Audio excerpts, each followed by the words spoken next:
un pequeño repaso de estos fármacos convencionales. Primero, los fármacos para tratar la anemia de la mielofibrosis, básicamente hay 3.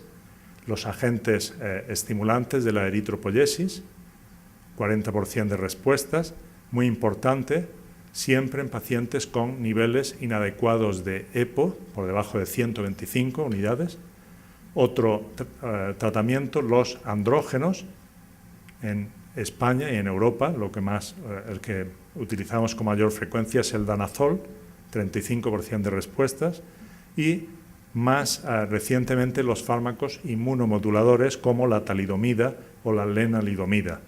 Ven que el porcentaje de respuestas es menor y esto probablemente se debe a que la tolerancia de los pacientes a estos fármacos es no muy buena y muchos pacientes interrumpen el tratamiento al poco de empezarlo. Para las manifestaciones hiperproliferativas de la mielofibrosis, y la fundamental es la esplenomegalia sintomática, durante muchos años hemos dado tratamiento citorreductor y sin duda el fármaco más utilizado es la hidroxiurea. Vemos que dependiendo de la manifestación por la que iniciamos el tratamiento, el porcentaje de respuestas varía, pero globalmente la tasa de respuestas es del 40%. Y hay que decir que estas respuestas no son tan profundas como las que ahora obtenemos con los inhibidores de JAK2 y su duración mediana es de aproximadamente 1 año, aunque hay un margen, como ven, bastante amplio. También, de vez en cuando, muy esporádicamente, sacamos el bazo a algún paciente, hacemos la esplenectomía y con este tipo de aptitud terapéutica, de proceder terapéutico, podemos conseguir respuestas. Varía también el porcentaje dependiendo del motivo por el que hacemos la esplenectomía, pero este procedimiento, como saben, conlleva unos riesgos muy elevados de morbilidad e incluso mortalidad, fundamentalmente el hemoperitoneo, la hemorragia peritoneal por la disfunción plaquetaria, pero también la infección y la trombosis del árbol esplenoportal después de la esplenectomía. Por lo tanto, si hay que hacerlo, tiene que ser enfermos muy seleccionados y haciendo un seguimiento en el postoperatorio muy cercano. Y otro procedimiento convencional para tratar la esplenomegalia sintomática es la radioterapia esplénica. Esto yo creo que cada vez se hace menos, primero porque su efecto es transitorio, unos meses, y segundo porque conlleva el riesgo de provocar pancitopenia muy severa y muy prolongada, de manera que incluso hay mortalidad por esta causa. Y hoy en día que disponemos de los inhibidores de JAK2, yo creo que prácticamente va a caer en desuso. Pero la radioterapia tiene todavía un papel y es claramente el de la hemopoiesis extramedular en órganos fuera del bazo o el hígado. De manera que podemos conseguir un control adecuado de esta hemopoiesis extramedular que habitualmente vemos en fases muy avanzadas de la enfermedad. Hasta hoy en día, lo único que puede curar la mielofibrosis es, como saben, el trasplante halogénico de progenitores hemopoyéticos, sea con un acondicionamiento ablativo, mieloablativo, o con un régimen de intensidad reducida, pero como ven, hay una mortalidad relacionada con el procedimiento relativamente elevada, sobre todo con el acondicionamiento mieloablativo, y a largo plazo, a 5 años, aproximadamente un 50% de los pacientes están vivos. Hay que decir que probablemente también hay una selección de pacientes con enfermedad más avanzada.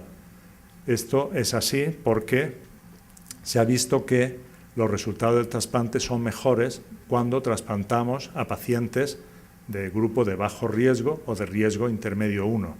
Pero a pesar de que los trasplantadores, no sé si aquí habrá alguien que solo se dedique a trasplante, porque son muy apasionados y dicen, bueno, enfermedad que se cura con trasplante, adelante, ¿por qué esperar? Si al final se va a morir, pero esto no es tan sencillo.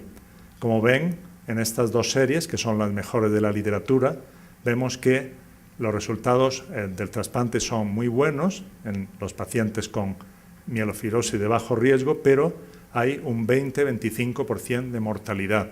Y aquí es muy importante recordar que la esperanza de vida de estos pacientes supera los 11 años.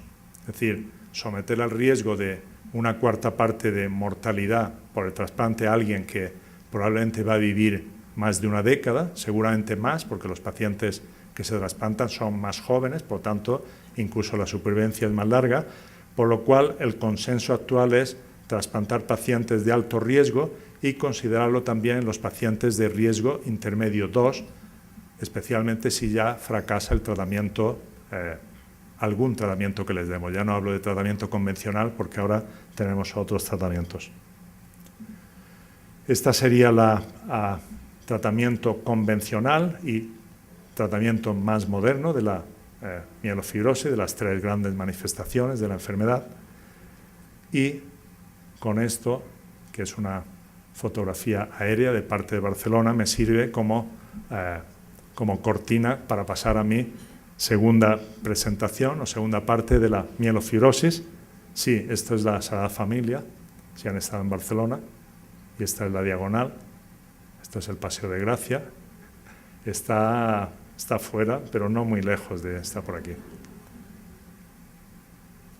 Bien, pasamos a la segunda parte y aquí he aprovechado un caso clínico para ilustrar lo que voy a comentar a continuación. Se trata de una paciente que en su día, esta paciente no la empecé a llevar yo, porque verán después que es una muy larga superviviente, lo cual no es muy habitual, pero hay pacientes. Esta paciente tenía 50 años, era una mujer, es una mujer, vive todavía, y que en abril de 1989, estando asintomática, se le detectaron unas alteraciones analíticas en una analítica de rutina, de control. Se vio que tenía una ligera anemia y una moderada trombocitosis. La exploración física era normal, no había esplenomegalia, y estos son los datos iniciales. Sangre periférica, lo que he comentado, ligera anemia, ligera leucocitosis, pero muy importante, síndrome leucoeritroblástico, o sea, aquí ya se veía que había algo, ligera trombocitosis, LDH muy elevada, todo va en la misma dirección. En el aspirado de médula ósea fue blanco, no se obtuvo grumo, el cariotipo era normal, no sabemos si correspondía a sangre medular o no, pero la biopsia de médula fue típica de mielofibrosis. Había fibrosis reticulínica intensa y difusa y también había incluso fibrosis colágena. Por tanto, se estableció el diagnóstico de una mielofibrosis primaria. En aquella época no existía todavía el score pronóstico, esto fue muy posterior, pero retrospectivamente pues vimos, y además su historia lo ha confirmado, que se trataba de una mielofibrosis de bajo riesgo. Aquí pongo, dado su IPSS de bajo riesgo, no es verdad, porque en aquella época, pues, como digo, no existía, pero basándose en el sentido común, la paciente estaba asintomática, no había ningún tratamiento curativo y era previsible pues, que la enfermedad fuera a ir bien, no se trató inicialmente y la enfermedad permaneció estable durante varios años.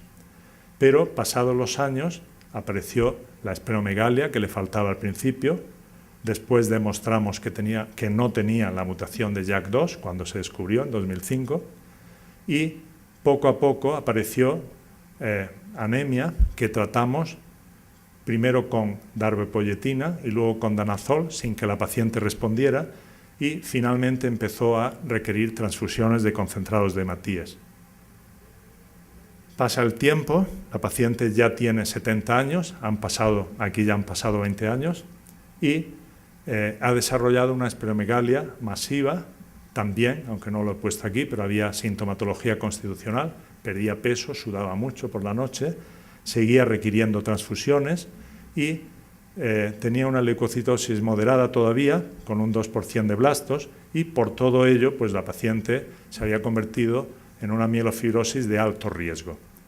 En aquel momento disponíamos solo de hidroxiurea, empezamos a dárselo, la paciente respondió muy mal y fue cuando pudo ser incluida en el estudio COMFORT-2, porque se ponía en marcha en aquella época, como saben, ahora explicaré, pues comparaba el nuevo fármaco que ahora llamamos ruxolitinib con la mejor terapéutica disponible, que en el caso de esta paciente hubiera sido hidroxiurea, puesto que no teníamos ninguna otra.